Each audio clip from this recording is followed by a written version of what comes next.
Memória de curto prazo e memória de longo prazo. Esse é um assunto essencial para entendermos o aprendizado. Ele é muito mais complexo que apenas esses dois termos, mas para simplificar nesse curso, podemos pensar somente nessa dualidade. Como o nome sugere, a memória de longo prazo é aquela que você retém em seu cérebro por longos períodos de tempo.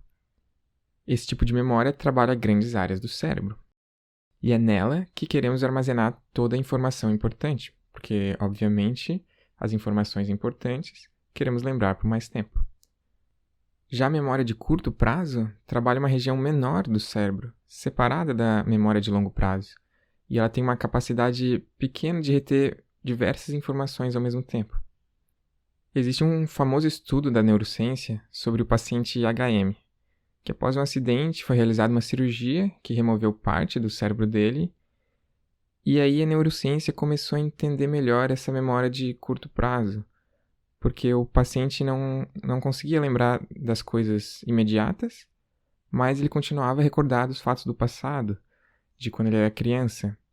Então, não vamos entrar muito nesse assunto, mas eu recomendo bastante essa pesquisa, se for do seu interesse entender melhor essa divisão do cérebro, de como funciona, e da separação de onde a gente tira as informações da memória de longo prazo e as informações da memória de curto prazo.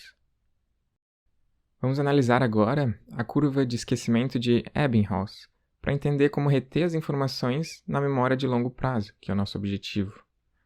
O nosso exemplo é de uma aula de 1 hora. Ao final dessa aula, idealmente, você tem algo próximo de 100% do conteúdo retido.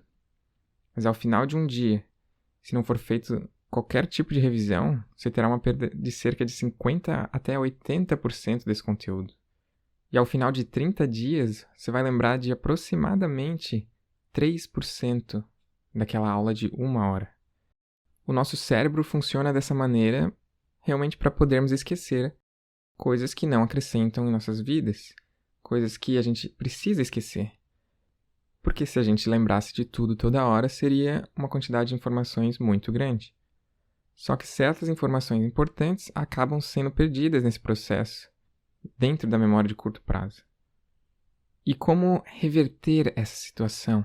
Como reter a informação na memória de longo prazo, para que ela não seja esquecida na memória de curto prazo?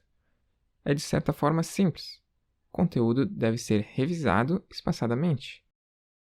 Se 24 horas depois da aula que você teve de 1 hora, você revisar só 10 minutos de conteúdo, você passa a reativar as sinapses que estavam sendo perdidas e assim possível lembrar novamente de quase 100% do conteúdo.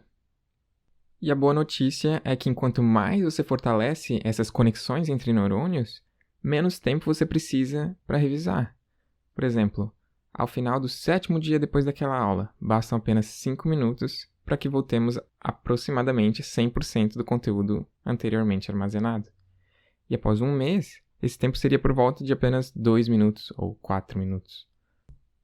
Isso acontece porque você ensinou o seu cérebro que aquela informação é importante, que ele está repetidamente estimulando as sinapses relacionadas a ela. Assim, os neurônios irão interpretar como algo que precisamos mais recorrentemente e, portanto, armazenar na memória de longo prazo.